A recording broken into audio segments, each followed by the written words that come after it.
Hi, we're Group 1, and today we'll break down the biomechanics of a volleyball spike. I'm Olivia. And I'm Diego Bustamante Esparza. I'm Amy. And I'm Cindy. Originating from volleyball's creation in 1895 by William G. Morgan as a low-contact alternative to basketball, the sport has since evolved into a fast-paced, explosive game where the spike is the often most powerful and decisive skill. The volleyball spike is a coordinated full-body movement that uses the kinetic chain to transfer force from the legs through the core into the arm. Today, we will analyze 5 phases: approach, jump, arm swing, contact, and landing. In each phase, we'll identify the major joints, movements, muscle contractions, and trunk stabilization involved, along with a common overuse injury in volleyball players. The approach phase builds horizontal momentum for the jump.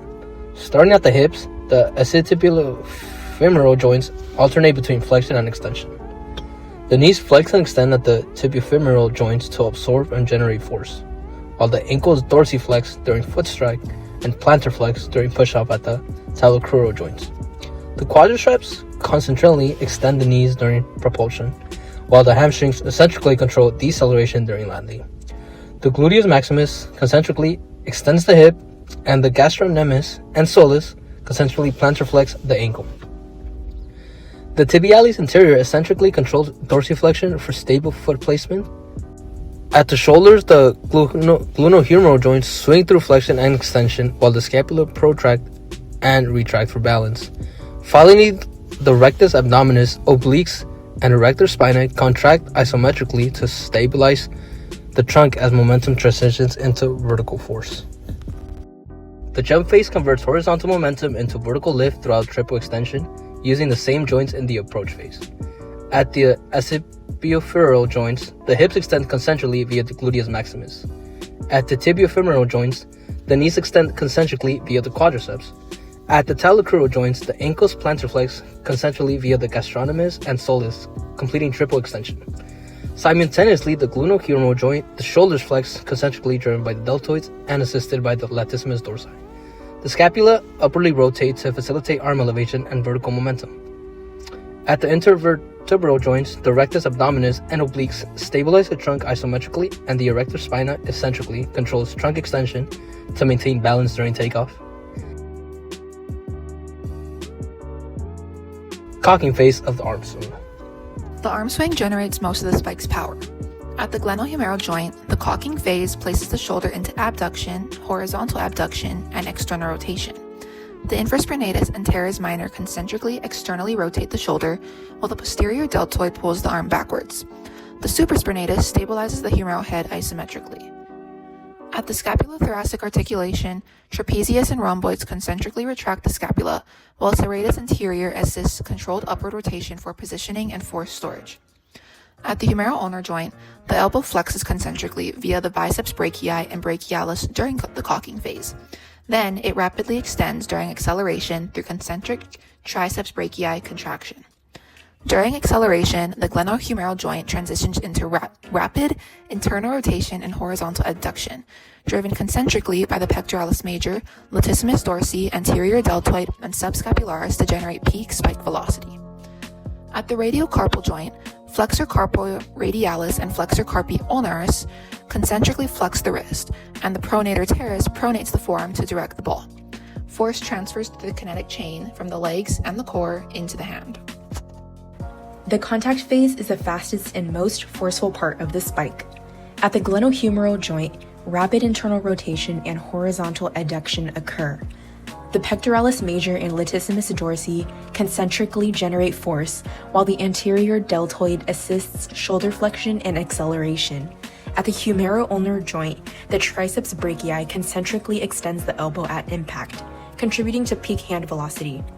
At the radiocarpal joint, the wrist flexors snap the wrist forward to add topspin and directional control at ball contact. The trapezius and serratus anterior stabilize the scapulothoracic region to maintain efficient force transfer through the upper limb. At the intervertebral joints, the rectus abdominis and obliques concentrically rotate and stabilize the trunk, while the erector spinae eccentrically control trunk flexion during follow-through. Following contact, the rotator cuff eccentrically decelerates the humerus to protect the shoulder joint and manage high eccentric loading. After the ball is spiked, the next phase is landing, which helps absorb impact and reduce injury risk. At the acetobulofemoral joint, hips flex to absorb force. At the tibiofemoral joint, knees flex eccentrically to reduce impact loading. At the talocrural joint, ankles stabilize and dorsiflex on ground contact. The quadriceps eccentrically control knee flexion for shock absorption. Hamstrings and gluteus maximus act concentrically and isometrically, stabilizing hip and knee alignment. Gastrocnemius and soleus provide ankle control, while tibialis anterior regulates foot placement at initial contact. At intervertebral joints, rectus abdominis, obliques, and erector spinae contract isometrically to maintain trunk stability and posture.